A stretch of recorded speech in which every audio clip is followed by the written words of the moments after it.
Hola, bienvenidos a este nuevo análisis visual. Hoy vamos a ir directos al grano y a zambullirnos en uno de los relatos más antiguos y famosos de la humanidad. Pero ojo, no vamos a limitarnos a leerlo, vamos a desgranar las fuentes y a ver cómo la historia real, la de carne y hueso, arroja luz sobre los grandes misterios del pasado. Básicamente, hoy nos ponemos el sombrero de detectives históricos. ¿Empezamos? Pensadlo por un momento. La historia del Génesis 4 es súper conocida. Un hermano comete el primer asesinato de la humanidad, se enfrenta a la ira divina y ¡boom!, acaba condenado al exilio. Pero la pregunta que nos plantea nuestra fuente hoy es una auténtica locura. ¿Y si este famoso mito no fuera solo una alegoría moral que se ha ido contando de padres a hijos? Es decir, ¿qué pasaría si en realidad estuviera basado en la sangrienta historia real y documentada de la antigua Mesopotamia? Vale, pues vamos a entrar de lleno en la parte 1, el rey elamita fratricida. Para pillar bien esta conexión tenemos que viajar en el tiempo, concretamente al año 693 a.C. A ver, por un lado tenemos la tradición que todos nos sabemos de memoria, Caín mata a Abel, vale. Pero por otro lado, si miramos los registros históricos de la antigua región de Elam, nos encontramos con una historia que es, escalofriantemente parecida. Resulta que un rey elamita llamado Kalushu-Inshushinak asesinó a su propio hermano para usurpar el trono. O sea, estamos hablando de un fratricidio 100% real y documentado en la cúpula de un imperio antiguo. Es sin duda el punto de partida perfecto para tirar del hilo de esta leyenda. Pero ojo, que la intriga no se queda en un simple robo de trono. Poco después de tomar el poder por la fuerza, Halushu cometió lo que podríamos llamar un error garrafal. Entregó, al menos permitió que muriera Ashur-nadin-shumi. Y claro, este chico no era un noble cualquiera. Resulta que era el hijo del todopoderoso y francamente temido rey asirio, Sennacherib, que en ese momento estaba gobernando Babilonia. Y justo aquí es donde los ecos del Génesis empiezan a resonar con una fuerza que pone los pelos de punta. Fijaos en esto. Al enterarse de la muerte de su hijo, el rey Sennacherib montó en cólera, y con razón. Empezó a culpar a gritos a los guardias babilónicos por no haberlo protegido como debían. Esta indignación tan profunda ante la negligencia ajena nos recuerda de forma bastante inquietante a aquella famosísima excusa bíblica. Ya sabéis, ¿acaso soy yo el guardián de mi hermano? Como era de esperar, el cabreo monumental del rey asirio no se quedó en 4 gritos. Llegamos al año 689 a.C. y la cosa se pone fea de verdad. En represalia por la muerte de su hijo, Sennacherib, literalmente arrasó Babilonia por completo. Fue una destrucción absoluta. Y este evento tan brutal provocó migraciones masivas, cambió el mapa político de arriba abajo y preparó el terreno para unas coincidencias históricas que os van a dejar con la boca abierta. Y así pasamos a la parte 2, el enigma de los nombres. De verdad que la investigación se vuelve una pasada cuando empezamos a analizar la lingüística de todo esto. Es como jugar al teléfono descacharrado, pero a lo largo de miles de años. Fijaos en la tabla. El nombre completo de nuestro rey usurpador era Kalushu-Inshushinak. Pues bien, Inshushinak era el venerado dios tutelar de la ciudad de Susa. Las sílabas clave de esa raíz, Inak, que hacían referencia al cielo y la tierra, son calcadas a la raíz sumeria Anki. Desde ahí, la tradición va evolucionando, pasando por el antiguo monarca Enmeduranki, hasta que, fonéticamente, ¡pum!, acabamos en la famosísima figura bíblica de Enoc. Es alucinante, ¿verdad?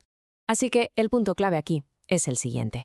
Enmeduranki no era uno más, ocupaba un lugar súper específico en la mitología mesopotámica. Era el 7º rey antediluviano.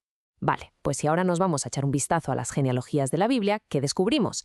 Que Enoc es exactamente el 7º patriarca descendiente de Adán. El paralelismo numérico y fonético es tan clavado que es imposible mirar para otro lado. Sinceramente, es uno de esos descubrimientos que te obligan a cambiar por completo el chip de cómo entendemos que se construyeron estos textos. Y esperad, que esta conexión tan brutal llega incluso a la geografía. Según el relato del Génesis, después de que lo exilien, Caín va y funda una ciudad a la que llama Enoc. Si cruzamos este dato con la arqueología real pura y dura, resulta que la importantísima ciudad de Susa se fundó allá por el año 3900 a.C. ¿Y adivinad a quién estaba dedicada? Exacto, al dios Inshushinak.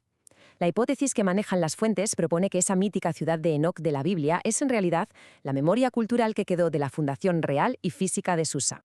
Y por si todo esto os supiera a poco, resulta que la tradición extrabíblica nos deja caer otra pista gigantesca. Hablamos del libro de los Jubileos, un texto judío súper antiguo e importante que amplía un montón las historias del Génesis. Bueno, pues resulta que ahí se dice que la mujer de Caín se llamaba Awan. Y sorpresa, Awan es también el nombre de una ciudad elamita. Y ojo al dato, representa a la primera dinastía de reyes conocida en Elam. Que la mujer del fundador mítico comparta exactamente el mismo nombre que la dinastía que dio origen a Elam, vamos, ni de broma es una simple casualidad. Lo que nos lleva a la parte 3, el rompecabezas del Génesis. Entonces, la gran pregunta es, ¿cómo narices terminaron todos estos eventos de Mesopotamia que pasaron en siglos súper distintos, metidos con calzador en un único capítulo de la Biblia? Pues la respuesta apunta que hubo un trabajo de edición en la antigüedad digno de un rompecabezas maestro.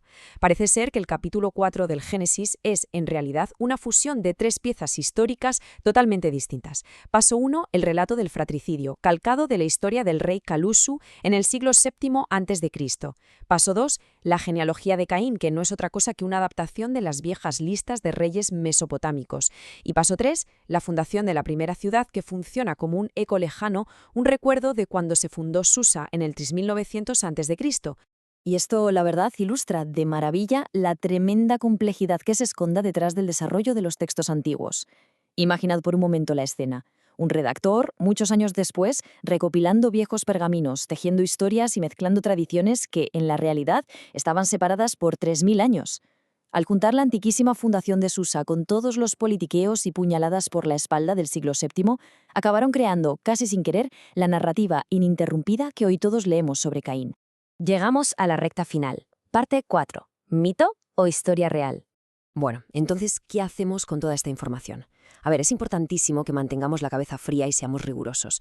Lo que estamos haciendo aquí es un análisis profundo de las fuentes, pero no estamos sentando cátedra ni diciendo que esto sea un dogma inamovible, ni muchísimo menos tomando partido. Básicamente estamos ante una hipótesis especulativa.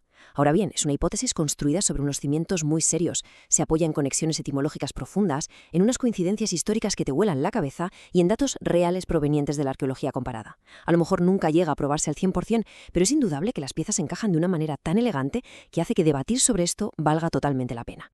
Lo que en el fondo nos deja con un buen rompecabezas para pensar. Después de ver cómo la fonética fue mutando hasta llegar al nombre de Enoc, después de entender el peso de la dinastía de Awan y los sangrientos conflictos de los asirios, ¿creéis que las piezas encajan de verdad a la perfección y que el mito de Caín es historia real que ha sobrevivido al tiempo? ¿O estamos ante la madre de todas las casualidades históricas? Sinceramente, es fascinante pensar que la respuesta a algunas de las historias más grandes de nuestra civilización podría estar escondida en los nombres de reyes antiguos que creíamos olvidados para siempre. Ha sido un auténtico placer guiar este análisis visual hoy y descubrir cómo, a veces, la historia y el mito pueden llegar a difuminarse tanto. Nos vemos en el próximo análisis.